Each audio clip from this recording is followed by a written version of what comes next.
Hey guys, what's up? Welcome back to my channel. Today I'm going to be showing you how to make frothed cold foam in the Nespresso Frother, also known as the Aeroccino.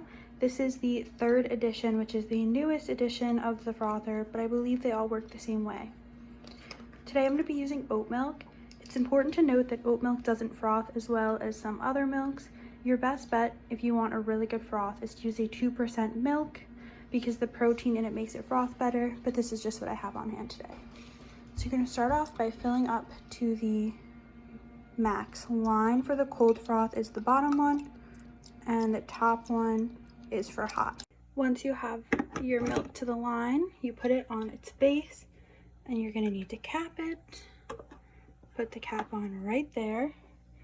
And in order to press it for hot, you press it once, and there's different settings for cappuccino, latte. If you guys want to see a specific video on that, let me know in the comments down below.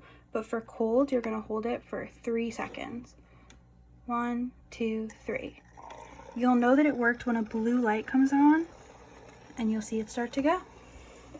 When the blue light turns off, you know that it's safe to touch, that it is done. And as you can see, it's very bubbly. It does a pretty good job of frothing it, considering that oat milk does not froth well. But if you had something like 2% milk in here, you would have a Starbucks level cold foam. Let's take this out. I'm going to pour it over my iced shot. If you want to see how I did this, check out my last video.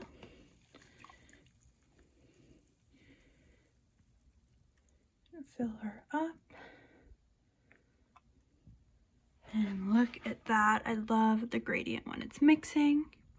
If you like this video, subscribe to my channel and comment down below what you'd like to see next. Bye.